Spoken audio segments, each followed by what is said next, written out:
नमस्कार विद्यार्थियों, स्नातक तृतीय वर्ष में हिंदी साहित्य के अंतर्गत हम जिस टॉपिक को पढ़ रहे थे उस टॉपिक का नाम है छंद, जो कि काव्य शास्त्र से संबंधित है। छंद टॉपिक पर हम छंद के सामान्य परिचय प्राप्त कर चुके हैं। छंद किसे कहते हैं, छंद की परिभाषा पर चर्चा की जा चुकी है। साथ ही छंद शब्द की व्युत्पत्ति किस प्रकार हुई है, छंद के संदर्भ में वर्ण, मात्रा, यति, गति, तुक, चरण और गण याद करने का सूत्र, इस सब पर चर्चा की जा चुकी है। छंद कितने प्रकार के होते हैं उस पर भी हम बात कर चुके हैं और साथ ही हमारे पाठ्यक्रम में शामिल 4 प्रमुख छंद दोहा, सोरठा, चौपाई और रोला, इन छंदों पर उदाहरण सहित चर्चा हो चुकी है। तो इसी क्रम में आज हम जिस छंद को पढ़ने जा रहे हैं उस छंद का नाम है मंदाक्रांता छंद।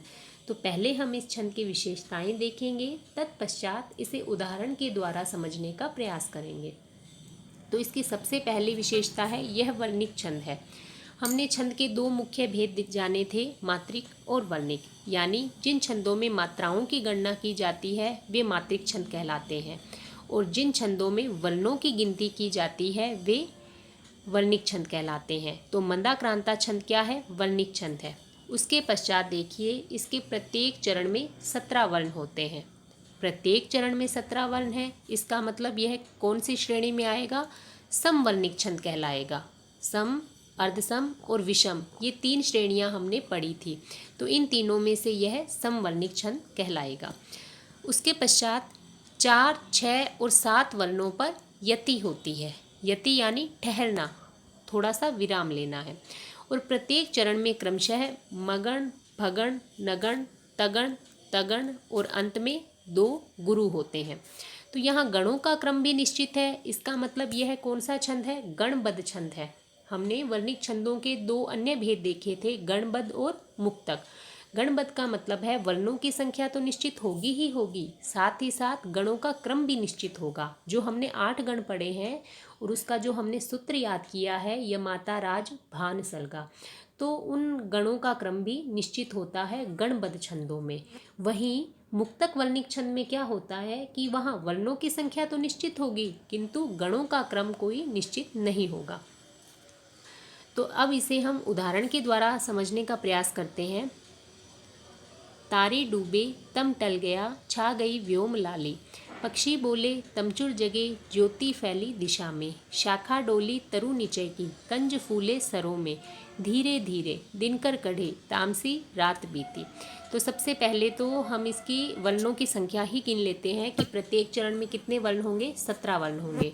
तो 2, 4, 8, 10, 13, 15 और ये 2, 17। तो प्रत्येक चरण में कितने हैं? 17 वर्ण। आप प्रत्येक पंक्ति के वर्ण गिनकर देख सकते हैं। यहाँ ये ध्यान रखिए विद्यार्थियों, हम वर्ण गिन रहे हैं, मात्राएं नहीं, दोनों में अंतर है। यहाँ धी एक वर्ण है और अगर मात्रा की बात करेंगे तो धी पे 2 मात्राएं लगेगी। ऐसे ही रे एक वर्ण है किंतु मात्राएं 2 होंगी। तो आपको ये ध्यान देना है कि ये वर्णिक छंद है तो हमें केवल वर्ण गिनने हैं। यहाँ मात्राओं की आवश्यकता कब होगी? जब हम गण बनाएंगे। तो चलिए अब हम गणों की तरफ चलते हैं। गणों का क्रम हम बाद में देखेंगे, पहले हम मात्राएं लगाते हैं। अब हम मात्राएं लगा रहे हैं। तारे 2 2, डूबे 2 2, तम 1 1, टल 1 1, गया 1 2, छा 2, गई 1 2, व्योम, वै पे कोई मात्रा नहीं है क्योंकि वै क्या है? व्यंजन, वो भी आधा व्यंजन है और व्यंजन पर मात्रा नहीं लगती। हमने चर्चा की थी मात्रा केवल स्वरों की होगी। यो पे 2, मैं पे 1, लाली, दोनों ही गुरु हैं तो दोनों पे 2 2 मात्राएं। तो अब देखिए ये ऊपर मात्राएं लिख दी गई है, 2 2 2 सब क्रम लिखा हुआ है। अब हमें इनका क्रम बनाना है। 3 वर्णों का एक समूह बनाएंगे, 2 2 2। अब हमें ये देखना है कि 2 2 2 यानी गुरु गुरु गुरु कौन से गण में होता है। हमें नहीं याद रहेगा, हमें केवल सूत्र याद रखना है, यमाता, राज, भान, सलगा, उसे आप लिख लीजिए। और यहाँ देखिए कहाँ है गुरु गुरु गुरु, ये रहा माता रा, यहाँ मैं से शुरू हो रहा है, इसका मतलब ये क्या है? मगण। ठीक है, इसी प्रकार हम अगला गण देखते हैं। दो एक एक, दो एक एक, हमें पुनः याद नहीं है, सूत्र की तरफ चलते हैं। यहाँ दो एक एक कहाँ मिलेगा, ये भान से, दो एक एक, यानी ये क्या है, भगण है। ठीक है, इसी प्रकार आगे चलते हैं।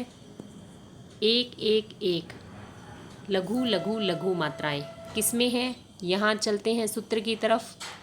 ये न से ल, यानी ये किसका है, नसल, तो ये नगण, तो यहाँ क्या हो गया, नगण। और इसी प्रकार आगे तगण और तगण, और अंत में जो शेष दो गुरु बचे। शेष दो वर्ण किस प्रकार, क्योंकि कुल 17 वर्ण हैं विद्यार्थियों, तो 15 वर्ण तो मिलकर 5 गण बना लेंगे, 3-3 वर्णों का एक समूह बन जाएगा। और अंत में जो शेष दो वर्ण हैं वे दोनों ही मंदाक्रांता छंद में गुरु वर्ण होंगे। तो अब हम चलते हैं हमारे नेक्स्ट छंद की तरफ, इंद्र वज्रा छंद। इंद्र वज्रा छंद की विशेषताएं देखते हैं। यह वर्णिक छंद है, समवर्णिक छंद है, मतलब प्रत्येक चरण में वर्णों की संख्या समान रहेगी। देखते हैं प्रत्येक चरण में कितने वर्ण हैं, 11 वर्ण है। अब वर्णों का क्रम इसमें भी निश्चित है, गणों का क्रम इसमें भी निश्चित है, तगण तगण जगण, और अंत में पुनः 2 गुरु। क्योंकि 11 वर्ण हैं तो 9 वर्ण तो मिलकर 3-3 का एक समूह बनाकर 3 गण बना लेंगे, और अंत में जो 2 शेष रहेंगे वे दोनों ही वर्ण क्या होंगे, गुरु होंगे। गणों का क्रम निश्चित है, इसका मतलब यह भी किस श्रेणी का छंद है, गणबद्ध छंद है। इसे भी उदाहरण के द्वारा देखते हैं। मैं जो नया ग्रंथ विलोकता हूँ, भाता मुझे सो नव मित्र सा है, देखूँ उसे मैं नित बार बार, मानो मिला मित्र मुझे पुराना। पुनः हम वर्णों की संख्या गिनते हैं। मानो 2 वर्ण, मिला 2 वर्ण, मित्र 2 वर्ण, मुझे 2 वर्ण, पुराना 3 वर्ण। ध्यान रखिए आप कि हम वर्ण गिन रहे हैं, अभी मात्राएं नहीं। तो मात्राएं देखिए, मात्राएं हमने नीचे लगा रखी हैं, ये जो है ये मात्राएं हैं, किंतु अभी हम वर्ण गिन रहे हैं। तो मानों में कितने वर्ण हैं, 2 वर्ण। तो इस प्रकार 2 4, मित्र की 2 6, मुझे 2 8, और पुराना के 3 वर्ण मिलके हो गए हैं कुल 11 वर्ण। अब हम मात्राएं देखते हैं। तो ये मात्राएं लगाई हुई है, माँ पे गुरु, नो पे गुरु, मिला लघु और गुरु, मित्र गुरु और लघु। अब देखिए मी, ये तो लघु स्वर से युक्त व्यंजन है, यानी लघु वर्ण है, तो इस पर गुरु क्यों लगी, क्योंकि मित्र क्या है, संयुक्ताक्षर है। तो त्रय यानी संयुक्ताक्षर से पूर्व का लघु वर्ण दीर्घ माना जाएगा, इसलिए मी पे कितनी मात्राएं लगी, 2, यानी गुरु। तो यहाँ 2 और 1 का क्रम बैठ गया। मुझे पे लघु और गुरु, पुराना पे लघु गुरु गुरु, तो ये हमारी मात्राएं हो गई है। फिर हम 3-3 का क्रम बनाते हैं, इनका समूह बनाते हैं। 2 2 1, 2 2 1, 1 2 1, और अंत में 2 गुरु।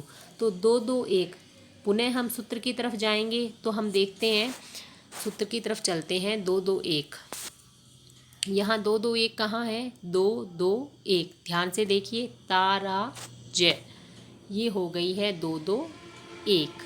ठीक है, इसका मतलब ये किसका है, तगण का उदाहरण है, तो ये क्या हो गया है, तगण। इसी प्रकार आगे पुनः 2 2 1 है, तो ये भी तगण, और 1 2 1 जगण।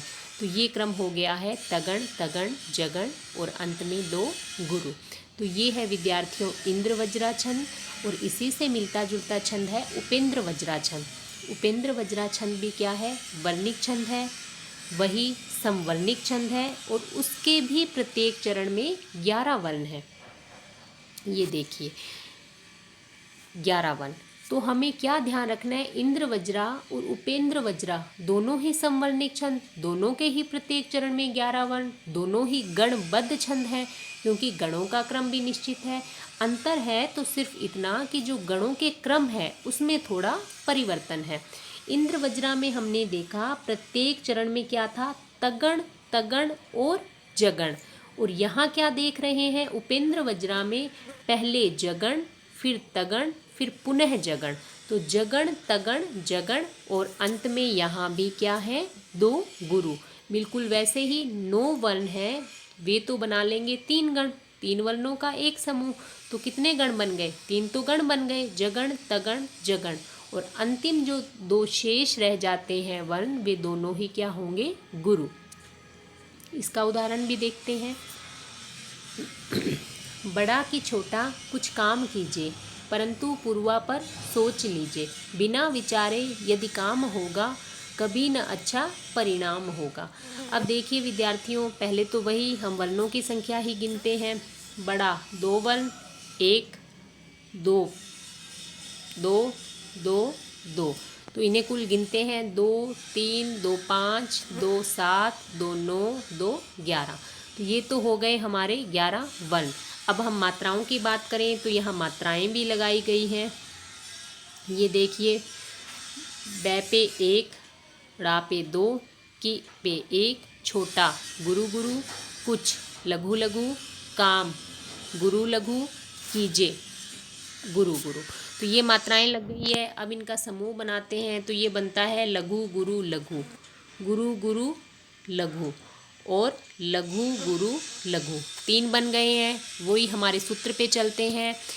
लघु गुरु लघु कहाँ है? यानी 1 2 1 कहाँ है? ये रहा, जय पे। ये जो जगण है, जय से शुरू करके 3 वर्णों का समूह बनाएंगे जभान। तो यहाँ क्या है? 1 2 1। तो ये 1 2 1 यानी ये क्या है? जगण। सबसे पहले जगण आ गया। इसके बाद में हमारा नेक्स्ट क्या था? 2 2 1। तो इस सूत्र में 2 2 1 पे ध्यान दीजिए। ताराज, ये हो गया है 2 2 1 का है। तगण का उदाहरण हो गया है। ये जो 3 वर्णों का समूह है ये तगण है। उसके पश्चात है हमारा 1 2 1।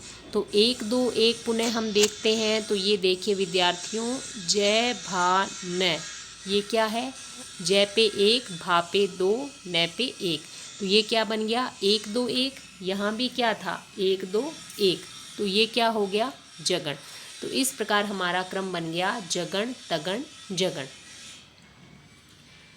इंद्र वज्रा और उपेंद्र वज्रा में, क्योंकि गणों के क्रम में ही थोड़ा सा परिवर्तन है और परिवर्तन भी कितना? तगण और जगण का ही है, बहुत ज़्यादा अंतर नहीं है। तो आपको इस पर बहुत अच्छे से ध्यान देना है और अच्छे से याद करना है।